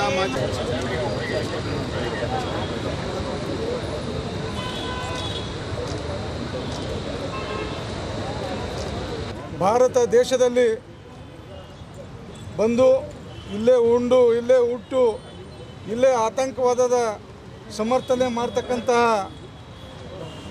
ಪಾಕಿಸ್ತಾನಿ ಪ್ರಜೆಗಳನ್ನು ಭಾರತದಿಂದ ತತ್ಕ್ಷಣ ಹೊರಗೆ ಹಾಕಬೇಕು ಅಂತೇಳಿ ಭಾರತೀಯ ಜನತಾ ಪಕ್ಷ ಆಗ್ರಹಪಡಿಸ್ತಾ ಇದೆ. ಮೊನ್ನೆ ಕಾಶ್ಮೀರದ ಪಹಲ್ಗಾಮ್ನಲ್ಲಿ ನಡೆದಂಥ ಆತಂಕವಾದಿ ಕೃತ್ಯ ಮನುಷ್ಯತ್ವಕ್ಕೆ ಒಂದು ದೊಡ್ಡ ಸವಾಲಾಗಿದೆ. ಧರ್ಮದ ಆಧಾರದ ಮೇಲೆ ಧರ್ಮವನ್ನು ಕೇಳಿ ಪೈಶಾಚಿಕ ಕೃತ್ಯವೆಸಗಿದಂತಹ ಆತಂಕವಾದಿಗಳನ್ನು ಸದೆ ಬಡಿಯೋದಲ್ಲದೆ ಅವರನ್ನು ಪೋಷಿಸ್ತಕ್ಕಂಥ ಭಾರತದಲ್ಲಿರ್ತಕ್ಕಂಥ ಆತಂಕವಾದವನ್ನು ಸಮರ್ಥಿಸ್ತಕ್ಕಂಥ ಯಾರನ್ನೂ ಸಹ ಭಾರತದ ಕೇಂದ್ರ ಸರ್ಕಾರ, ನರೇಂದ್ರ ಮೋದಿ ಸರ್ಕಾರ ಶತಾಯಗತ ಬಿಡುವುದಿಲ್ಲ ಅಂತಕ್ಕಂಥ ವಿಶ್ವಾಸ ನಮ್ಮೆಲ್ಲರಿಗಿದೆ. ಇವತ್ತು ದೇಶದ ಪಾಕಿಸ್ತಾನ ಪ್ರಜೆಗಳು ಹೊರಗೆ ಹಾಕಬೇಕಂತೇಳಿ ಆದೇಶವಾದರೂ ಭಾರತ ದೇಶದಲ್ಲಿ ನೆಲೆ ಊರಿದಂಥ ಎಲ್ಲರನ್ನ ದೇಶ ಬಿಟ್ಟು ತೊಲಗಿಸಬೇಕು ಅಂತಕ್ಕಂಥ ಈ ಹೋರಾಟ ಆಗಿದೆ. ಅವರು ಆದಷ್ಟು ಬೇಗ ದೇಶದಿಂದ ಹೊರದಬ್ಬಬೇಕಂತೇಳಿ ಹೇಳಿ ಆಗ್ರಹಿಸಿ ನಾನು ಮಾತನ್ನು ಮುಗಿಸ್ತೀನಿ. ಜೈ. ಈಗಾಗಲೇ ನಾವು ಹೋರಾಟ ಮಾಡ್ತಾ ಇರೋದು ನಮ್ಮ ದೇಶದಲ್ಲಿ ಪಾಕಿಸ್ತಾನಿ ಪ್ರಜೆಗಳು 17 ರೀತಿಯ ವೀಸಾಗಳ ಮೇಲೆ ನಮ್ಮ ದೇಶದಲ್ಲಿ ವಾಸ ಮಾಡ್ತಾ ಇದ್ದಾರೆ. ಕೆಲವೊಬ್ಬರು ಮೆಡಿಕಲ್ ವೀಸಾ ಇರ್ಬೋದು, ಕೆಲವರು ಲಾಂಗ್ ಟರ್ಮ್ ವೀಸಾ ಇರ್ಬೋದು, ಕೆಲವರು ಟೂರ್ ವೀಸಾ ಇರ್ಬೋದು. ಪಹಲ್ಗಾಮ್ನಲ್ಲಿ ಆದಂಥ ಆತಂಕಿ ಘಟನೆಯ ನಂತರ 5 ಮಹತ್ವದ ನಿರ್ಣಯಗಳನ್ನು ನಮ್ಮ ಕೇಂದ್ರ ಸರ್ಕಾರ ತೆಗೆದುಕೊಂಡಿದೆ. ಅದರಲ್ಲಿ ಒಂದು ಸಿಂಧು ಒಪ್ಪಂದವನ್ನು, ನದಿ ನೀರಿನ ಒಪ್ಪಂದವನ್ನು ರದ್ದುಗೊಳಿಸೋದು. ಎರಡನೆಯದು ಪಾಕಿಸ್ತಾನಿ ಪ್ರಜೆಗಳು ಅವರ ಹೈಕಮಿಷನ್ನಲ್ಲಿ ಇದ್ದಂಥವರನ್ನು ಸೇರಿ ಇಲ್ಲಿ ಯಾರ್ಯಾರು ಪಾಕಿಸ್ತಾನಿಗಳಿದ್ದಾರೋ ಅವರೆಲ್ಲರೂ ಹೊರಗಡೆ ಹೋಗಬೇಕು ಅಂತೇಳಿ. ಅದಕ್ಕೆ 28ನೇ ತಾರೀಖೆ ಕೊನೆಯ ದಿನವಾಗಿತ್ತು. 30ನೇ ತಾರೀಕಿನವರೆಗೆ ಅವರ ಮೆಡಿಕಲ್ ವೀಸಾ ಇದ್ದವರು ಹೋಗ್ಬೋದು ಅಂತ ಹೇಳಿತ್ತು. 28ನೇ ತಾರೀಕಿನ ದಿವಸ ಉತ್ತರ ಪ್ರದೇಶದಲ್ಲಿ ಒಬ್ಬ ಪಾಕಿಸ್ತಾನಿ ಪ್ರಜೆಯನ್ನು ಬಿಟ್ಟು ಎಲ್ಲರನ್ನೂ ವಾಪಸ್ ಕಳಿಸಿದರು. ಒಬ್ಬ ಪಾಕಿಸ್ತಾನಿ ಪ್ರಜೆ ಮೆಡಿಕಲ್ ವೀಸಾ ಮೇಲಿದ್ದವನಿಗೆ 30ನೇ ತಾರೀಕಿಗೆ ವಾಪಸ್ ಕಳಿಸಿದರು. ಆದರೆ ಇವತ್ತು ಕೂಡ ನಿನ್ನೆಯವರೆಗೆ ಕರ್ನಾಟಕ ರಾಜ್ಯದಲ್ಲಿ 98 ಜನ ಪಾಕಿಸ್ತಾನಿ ಪ್ರಜೆಗಳು ಕರ್ನಾಟಕದಲ್ಲಿದ್ದಾರೆ ಅಂತ ಹೇಳಿದೆ. ನಮ್ಮ ಮಾಹಿತಿ ಪ್ರಕಾರ ನಮ್ಮ ಜಿಲ್ಲೆಯಲ್ಲಿ ಇಲ್ಲ, ಇರ್ಬೋದು, ಇಲ್ಲ ಅಂತ ಹೇಳಿ ಗೊತ್ತಿಲ್ಲ. ಆದರೆ ನಾವು ಪೊಲೀಸರಿಂದ ಪಡೆದಂಥ ಮಾಹಿತಿ ಪ್ರಕಾರ ನಮ್ಮ ಜಿಲ್ಲೆಯಲ್ಲಿ ಇಲ್ಲ. ಆದರೂ ಕೂಡ ಕರ್ನಾಟಕ ಸರ್ಕಾರದ ಕಣ್ ತೆರೆಸೋಕ್ಕೋಸ್ಕರ ಇವತ್ತು ಇಡೀ ರಾಜ್ಯಾದ್ಯಂತ ಎಲ್ಲ ಜಿಲ್ಲೆಗಳಲ್ಲಿ ನಮ್ಮ ರಾಜ್ಯಾಧ್ಯಕ್ಷರ ಒಂದು ಆದೇಶದ ಮೇರೆಗೆ ನಾವು ಎಲ್ಲ ಜಿಲ್ಲೆಗಳಲ್ಲಿ ಈ ಹೋರಾಟವನ್ನು ಹಮ್ಮಿಕೊಂಡಿದ್ದೀವಿ. ಇವತ್ತು ಪಾಕಿಸ್ತಾನಿ ಪ್ರಜೆಗಳಿಗೆ ಅದರಲ್ಲಿ ಒಬ್ಬರಿಗೆ ರಿಲ್ಯಾಕ್ಸೇಷನ್ ಕೊಟ್ಟಿದ್ದಾರೆ. ಲಾಂಗ್ ಟರ್ಮ್ ವೀಸಾ ಯಾರು ಇಲ್ಲಿ ಮದುವೆ ಮಾಡಿಕೊಂಡು ಭಾಳಷ್ಟು ದಿವಸದಿಂದ ಇದ್ದಾರೋ ಅವ್ರಿಗೆ ಮಾತ್ರ ರಿಲ್ಯಾಕ್ಸೇಷನ್ ಇದೆ. ಬಟ್ ಅವರು ಆ ಕಡೆ ಹೋಗಂಗಿಲ್ಲ, ಇಲ್ಲೂ ಇರಬೇಕು, ಭಾರತೀಯ ಸಿಟಿಜನ್ಶಿಪ್ ಪೌರತ್ವವನ್ನು ತೆಗೆದುಕೊಳ್ಬೇಕು ಅಂತ ಒಂದು ಕಂಡೀಷನ್ ಮೇಲೆ ಕೊಟ್ಟಿದ್ದಾರೆ. ಆ ರೀತಿ ಇರುವಂಥವರನ್ನು ಎಲ್ಲರನ್ನು ಹೊರಗಡೆ ಕಳಿಸ್ಬೇಕು ಅಂತೇಳಿ ಇವತ್ತು ನಾವು ಹೋರಾಟ ಮಾಡ್ತಾ ಇದ್ದೀವಿ. ಯಾಕೆ ಅವರನ್ನು ಹೊರಗಡೆ ಕಳಿಸ್ಬೇಕು ಅಂದರೆ ನಮ್ಮ ಅನ್ನ ತಿಂದು ನಮ್ಮ ಜೊತೆ ಚೆನ್ನಾಗಿದ್ದರೆ ಇವತ್ತು ಪಾಕಿಸ್ತಾನ ಕೂಡ ನಮ್ಮ ರೀತಿ ಬೆಳಿಬೋದಿತ್ತು. ಇವತ್ತು ನಾವು ಚಂದ್ರನವರೆಗೆ ಹೋಗಿ ಬಂದಿದ್ದೀವಿ, ನಾವೆಲ್ಲದರಲ್ಲಿ ಮುಂದುವರೆದಿದ್ದೀವಿ. ಆದರೆ ಪಾಕಿಸ್ತಾನ ಇನ್ನೂ ನಮ್ಮ ಜೊತೆ ನಮಗಿಂತ ಒಂದು ದಿವಸ ಮುಂಚೆ ಅವರು ಸ್ವಾತಂತ್ರ್ಯ ಆಗಲಿಲ್ಲ, ನಮ್ಮ ದೇಶದಿಂದ ಬಿಡುಗಡೆ ಆದರು, ಬ್ರಿಟಿಷರ ಕುತಂತ್ರದಿಂದ ಬಿಡುಗಡೆಯಾಗಿ ಇವತ್ತು ಅವ್ರ ಪರಿಸ್ಥಿತಿ ಏನಿದೆ ಅಂದರೆ ಭಿಕಾರಿಸ್ತಾನ ಅಂತ ಆಗಿದೆ. ಮೇ 5ರಿಂದ 17ರವರೆಗೆ ಸಮೀಕ್ಷೆದಾರರು ಮನೆ ಮನೆಗೆ ಸಮೀಕ್ಷೆ ಮಾಡಲು ಬರುತ್ತಾರೆ. ಆದ್ದರಿಂದ ಕಾಲಂ ನಂಬರ್ 61ರಲ್ಲಿ ಮಾದಿಗ ಎಂದೇ ಬರೆಸಬೇಕೆಂದು ಮಾದಿಗ ಸಮಾಜದ ಮುಖಂಡರಾದ ಚಂದ್ರಕಾಂತ್ ಹಿಪ್ಪಳಗಾವ್ ತಿಳಿಸಿದರು. ನಗರದ ಜಿಲ್ಲಾ ಪತ್ರಿಕಾ ಭವನದಲ್ಲಿ ಕರೆದ ಸುದ್ದಿಗೋಷ್ಠಿ ಉದ್ದೇಶಿಸಿ ಮಾತನಾಡಿದ ಅವರು, ಈ ಮೇಲಿನ ಅವಧಿಯಲ್ಲಿ ನೀವು ಮನೆಯಲ್ಲಿ ಸಿಗದೇ ಇದ್ದಾಗ ಮೇ 19ರಿಂದ 21ರವರೆಗೆ ಆಯಾ ನಿಮ್ಮ ಗ್ರಾಮ, ನಗರ, ಪಟ್ಟಣದ ಮತಗಟ್ಟೆಯಲ್ಲಿ ಹೋಗಿ ಸಮೀಕ್ಷೆದಾರರ ಹತ್ತಿರ ಮಾದಿಗ ಎಂದು ನಮೂದಿಸಿ. ಈ ಮೇಲಿನ 2 ಸಂದರ್ಭಗಳಲ್ಲಿ ನೀವು ಸಿಗದೇ ಇರುವ ಸಂದರ್ಭದಲ್ಲಿ ಮೇ 21ರಿಂದ 23ರವರೆಗೆ ಆನ್ಲೈನ್ನಲ್ಲಿ ನೋಂದಾಯಿಸಿಕೊಳ್ಳಬೇಕು.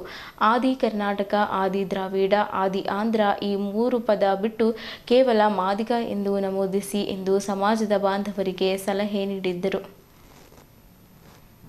ಎಚ್ ಆಂಜನೇಯ ಅಭಿಮಾನಿಗಳ ಬಳಗದ ಅಧ್ಯಕ್ಷ ದೇವಿದಾಸ್ ಚಿತ್ತಲ್ಗೇರ ಮಾತನಾಡಿ, ಸುಮಾರು 35 ವರ್ಷಗಳಿಂದ ಒಳ ಮೀಸಲಾತಿಗಾಗಿ ಹೋರಾಟ ನಡೆಯುತ್ತಿದೆ. ಮಂದಕೃಷ್ಣ ಮಾದಿಗ ಅವರ ಅವಿರತ ಹೋರಾಟದ ಫಲ ಸುಪ್ರೀಂ ಕೋರ್ಟ್ ಒಳ ಮೀಸಲಾತಿ ಜಾರಿ ಮತ್ತು ಸಿದ್ದರಾಮಯ್ಯ ಅವರ ದಿಟ್ಟ ಕ್ರಮದಿಂದ ನಮ್ಮ ಮುಂದಿನ ಪೀಳಿಗೆಗೆ ಒಳಿತಾಗಲಿದೆ. ತಪ್ಪದೆ ಮಾದಿಗ ಎಂದು ಬರೆಸಬೇಕೆಂದು ತಿಳಿಸಿದ್ದರು. ಕರಪತ್ರಗಳನ್ನು ಎಲ್ಲರ ಮನೆಗೆ ತಲುಪಿಸಿ ಜಾಗೃತಿ ಮೂಡಿಸಲಾಗುತ್ತಿದೆ ಎಂದರು. ಮುಖಂಡರಾದ ಜಾನ್ಸನ್ ಗೋಡೆ, ಸುಧಾಕರ್ ಕೊಳ್ಳೂರ್, ಸಂಜೀವ್ ಕುಮಾರ್ ರಂಜೋಡ್ಕರ್ ಮಾತನಾಡಿದ್ದರು. ಇದೇ ವೇಳೆ ಶಾಮಣ್ಣ ಬೊಂಬುಳ್ಗೆ ಸೇರಿದಂತೆ ಸಮಾಜದ ಮುಖಂಡರು ಸುದ್ದಿಗೋಷ್ಠಿಯಲ್ಲಿ ಉಪಸ್ಥಿತರಿದ್ದರು. ಮಾದಿಗ ದಂಡೋರ ಮಾದಿಗ ಸಮಾಜ ವತಿಯಿಂದ ಹೋರಾಟ ಮಾಡಿಕೊಂಡು ಬಂದಾಗ ಇವಾಗ ಸರ್ಕಾರ ಮಾಡಬೇಕಂತೇಳಿ ವಿಚಾರ ಮಾಡಿ ಈಗ 5ನೇ ತಾರೀಕಿನಿಂದ ಸರ್ವೆ ಮಾಡೋಕ್ಕೆ ಆದೇಶಿಸಿದ್ದಾರೆ. ಇವತ್ತು ಅಧಿಕಾರಿಗಳೆಲ್ಲ ಹಳ್ಳಿಗೆಲ್ಲ ಹೊರಡಿದ್ದಾರೆ. ಈಗ ನಾವು ಹೆಚ್ಚಿಗೇನು ಹೇಳೋದಿಲ್ಲ. ನಾವು ನಮ್ಮ ಸಮಾಜಕ್ಕೆ, ನಮ್ಮ ಜನಾಂಗ ಕಾಲಂ ನಂಬರ್ 61ರಲ್ಲಿ ಆದಿ ದ್ರಾವಿಡ, ಆದಿ ಕರ್ನಾಟಕ, ಆದಿ ತೆಲಂಗಾಣ ಇವ್ಯಾವು ಬರಲಾರ್ದೆ ಮಾದಿಗ, ಮಾದರ್, ಮಾದೂರ್ ಇವ್ಯಾವು ಬೇಡ, ಒಂದೇ ಒಂದು ಮಾದಿಗ ಮಾದಿಗ ಮಾದಿಗ. ಎಂಟರ್ ಸ್ಟೇಟ್ದಲ್ಲಿ ಎಲ್ಲರೂ ಮಾದಿಗ ಅಂತ ಬರೆಸ್ತಿದ್ದಾರೆ. ನಮ್ಮದು ಜಿಲ್ಲಾ ಕೂಡ ಮಾದಿಗ ಅಂತೇಳಿ ಭರಿಸಬೇಕು, ಮುಂದಿನ ಪೀಳಿಗೆಗೆ ನ್ಯಾಯ ಕೊಡಿಸ್ಬೇಕು ಅಂತೇಳಿ ನನ್ನ ಸಮಾಜಕ್ಕೆ ನಾನು ಕೈ ಮುಗಿದು ಕೇಳ್ಕೊಳ್ತಾ ಇದ್ದೀನಿ. ಅದೇ ಪ್ರಕಾರ ಇವತ್ತಿಂದೇನು ಹೆಚ್ಚಿಗೆ ಮಾತಾಡೋಂಥ ವಿಷಯಗಳಿಲ್ಲ. ತಮ್ಮ ಪತ್ರಿಕಾ ಬಂಧುಗಳಲ್ಲಿ ಕೂಡ ನಮ್ಮ ಸಮಾಜ ಕಣ್ಣಿದ್ದು ಕೂಡಿದೆ, ಕಿವಿಯಿದ್ದು ಕಿವುಡಿದೆ. ಈ ಸಮಾಜಕ್ಕೆ ಹೋರಾಟ ಬರಲ್ಲ, ಧಿಕ್ಕಾರ ಹಾಕ್ಲಿಕ್ಕೆ ಬರಲ್ಲ. ಇವರು ಎಷ್ಟು ಸೈಲೆಂಟಾಗಿರೋದ್ರಿಂದ ಎಷ್ಟು ಲೇಟಾಗಿದೆ. ಅದು ಈಗಾದರೂ ಕೂಡ ನ್ಯಾಯ ಕೊಡಬೇಕಂತೇಳಿ ಸರ್ಕಾರ ವಿಚಾರ ಮಾಡಿದೆ. ಅದಕ್ಕೆ ತಾವೆಲ್ಲರೂ ಪೇಪರ್ದ್ರು ಕೂಡ ಮೀಡಿಯಾದ್ರು ಕೂಡ ನಮಗೆ ಸಹಕರಿಸ್ಬೇಕಂತೇಳಿ ಸಮಾಜ ವತಿಯಿಂದ ನನ್ನ ವತಿಯಿಂದ ತಮ್ಮೆಲ್ಲರಿಗೂ ನಾನು ಕೈ ಮುಗಿದು ವಿನಂತಿಸ್ಕೊಳ್ತೀನಿ. ಅಂಜನೇಯವ್ರು ಪಾಂಪ್ಲೆಟ್ ಕಳಿಸಿದಾರ. ಅದು ನಾವು ಗಲ್ಲಿ ಮನೆಗೆ ಮುಟ್ಟಿಸಿ ನಮ್ಮ ಕಾರ್ಯಕರ್ತರು ನಮ್ಮ ಅಣ್ಣತಂಬರು ಗಲ್ಲಿಯಲ್ಲಿ ಎಲ್ಲ ಅಲ್ಲಿ ಬ್ಯಾನರ್ಗಳನ್ನ ಮುಟ್ಟಿಸಿ ಕಾಲಮ್ ನಂಬರ್ 61ರಾಗ ಮಾದಿಗ ಅಂಥೇಳಿ ಮುಟ್ಟಿಸ್ಬೇಕು. ಅವರು ನಮ್ಮಲ್ಲಿ ಏನು ಸಮಸ್ಯೆ ಅದ ಅವರ ತಾಲೂಕು ಗಡಿಭಾಗ ಮರಾಠ ಜನ ಬಾಲ್ಕಿ ಬಸವ ಕಲ್ಯಾಣ ಇವೆಲ್ಲ ಭಾಳಷ್ಟು ತೊಂದರೆ ಆಯ್ತದೆ ಜನಗಳಿಗೆ. ಯಾರು ಮಾರ್ ಅಂತಾರ ಏನೇನೋ ಅಂತಾರ, ಮಾಂಗ್ ಅಂತಾರ ಮಾರ್ ಅಂತಾರ. ಅವ್ರು ಏನಂತ ಅವ್ರಿಗೆ ಸಮಸ್ಯೆ ಇದೆ, ಭಾಷೆ ಸಮಸ್ಯೆ ಇದೆ. ಅವರಿಗೆ ನಮ್ಮದು ಒಂದೇ ವಿನಂತಿ ಇದೆ ನಿಮ್ಮ ಪತ್ರಕರ್ತರಿಂದ, ನೀವು ಒಳ್ಳೆ ಚೆನ್ನಾಗಿ ಬರೆದಿರಪ್ಪ, ಪೇಪರಲ್ಲಿ ನೋಡ್ತಾರೆ, ನೀವೆಲ್ಲ ಸಹಾಯ ಮಾಡ್ಬೇಕು ಅಣ್ಣರು ಅಂದಪ್ಲೆ. ಯಾಕಂದ್ರೆ ಪತ್ರಕರ್ತರಿಂದೇ ಕಾರ್ಯರೂಪಕ್ಕೆ ಬರ್ತದೆ ಯಾವುದೇ ಆಗಲಿ. ನೀವು ಪತ್ರಕರ್ತರೇ ನಮಗೆ ಮೇನ್ ಬೆನ್ನೆಲುಬು ಆಗಿರಬೇಕು. ಯಾಕಂದರೆ 5ನೇ ತಾರೀಕು 17ನೇ ತಾರೀಕು ಜನಗಣತಿ ಇದೆ, ಎಲ್ಲ ಸಾಕಾರ ಮಾಡಬೇಕು. ಆಮೇಲೆ ನಮ್ಮದು ಏನು ಸಮಾಜ ಏನು ಎಲ್ಲ ಕಾರ್ಯಕರ್ತರು ಯುವಕರು ಭಾಳ ಮುಖ್ಯ ಪಾರ್ಟ್ ಇದೆ ಯುವಕರದು.